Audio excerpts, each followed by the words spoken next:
Hello, I'm Deborah Malone, founder of The Internationalist and host of Internationalist Marketing TV. Today's guest is Dr. Jan Flemming, one of the Internationalists of the Year and also CMO at Penny and Media Director of the REWE Group. Jan, it is a wonderful pleasure to speak with you today, particularly given not only all of your accomplishments, but because we've named you one of our Internationalists of the Year.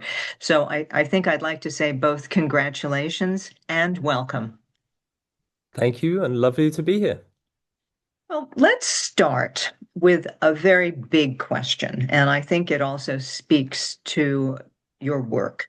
You are REWE Group's media director, and you have redefined how leading German retailers connect with millions of customers. In addition, you are the CMO at Penny. And this is important right now because certainly in markets like the US, retail is just booming. Retail networks are booming, particularly in the food category. So, how do you balance the long-term brand strategy with the immediacy of media innovation? Yeah, good question and part of our everyday job. So for us, achieving our strategic goals is key for us. And to do this, we jointly determine which ideas, creatives, and media strategies best contribute to those goals. When it comes to media innovations, we naturally need to stay up to date, right? But it's not about chasing every trend. It's about focusing on those innovations that promise the most impact on our strategic goals. No, you make a lot of sense because I think that many people associate, whether we call it the shiny object concept with how media should operate now. But even though you say that you connect with the goals, you have been described as a trailblazer. Particularly in data-driven media innovation. You've exposed flaws in digital geo-targeting. You've pioneered new standards of accuracy. You've eliminated, even from a sustainability standpoint, you've eliminated printed flyers to save tons of CO2. And you've also really launched, may we say, the largest loyalty program in Germany with first-party data. So how do you manage to move from innovative ideas to real-world results? I mean, I guess that's the secret every CMO wants to know. It probably is, and I'm not sure whether I have the secret, but the examples you talked about all represent major transformations we achieved as a team.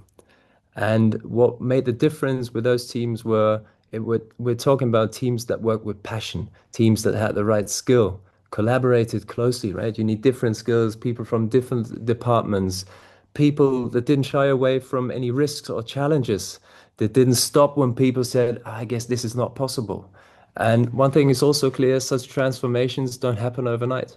They require hard work and focus on what's really strategically relevant for the company. And that's what we did. And I think that I should also note that your team, the photos of your team, which I thought were either magazine covers or glamorous models, that's all of your team members behind you. And I think that's Correct. wonderful. That's correct. And that's something that's very important for us. In the end, yes, there are some people like me who have the privilege to sit here and achieve rewards and things, but in the end, it's all teamwork. It's people like me are nothing without the teams behind them, and I think it's hopefully creates the picture I wanted to give. There's a large team behind me, a team of great people, very skilled people, a lot of talents, a lot of motivated people, and it's huge fun to work with those guys you see behind me. Now that's wonderful, but every team also needs a leader, or sometimes there's difficulty, and I think leadership today is going through a tremendous transformation. You talk about Sure, absolutely. transformation, but between remote work and wanting everyone to not only be part of it, but welcome their ideas, it's a new world. Absolutely. Yeah, totally agree. Well, we talked a little bit about retail, and it's often considered a very fast-moving and competitive sector. Where do you see the most significant opportunities for breakthrough marketing in the next, should we say 3 years, or maybe I should say 3 months, given how quickly things change? Yeah, yeah. Well, I think 3 years is quite fine. Well, that's a tough one, obviously. Breakthrough marketing, a lot to strive for. I think there are various answers you could give, but with this one, it's probably most interesting to focus on aspects where retail or even grocery retail stands out from other industries. I think the first one is we have extensive first-party data. You also talked about our loyalty program, and having such amount of first-party data offers huge potential for us when we talk about data-driven personalization. Having offers that are more relevant to people, bring the relevant aspects, relevant offers to the right people. That's something we can do in a way that not many industries can do.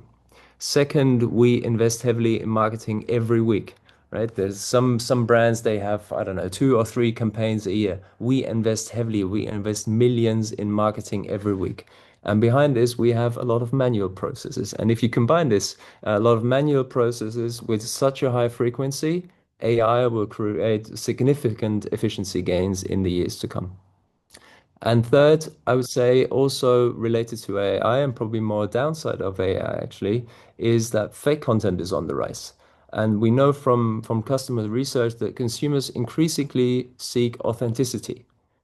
And for us as retailers, that's an opportunity. Why? Because we are part of people's everyday lives. We're not just a brand they hear from on the internet, on social media. We are part of people's everyday lives.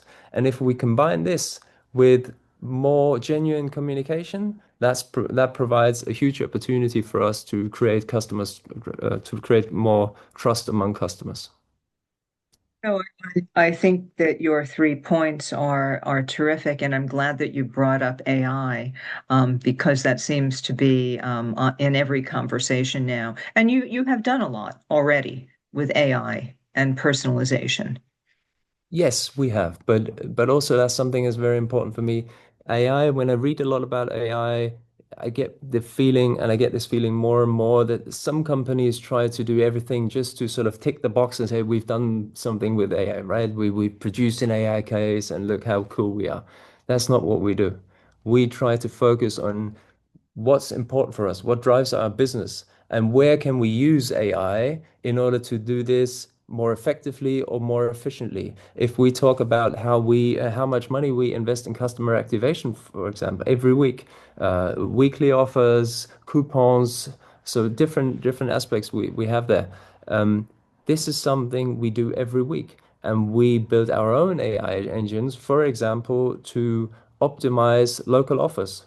That's one AI engine. Another AI engine to deliver personalized coupons. So two AI engines, just to give you precise examples, that we developed on our own to optimize our business, to optimize core aspects of our own business. It's not something we can send to our marketing magazine and say, listen, here's the new AI case, but it's something that really optimizes our business that has real impact, and that's something we are convinced we should focus on.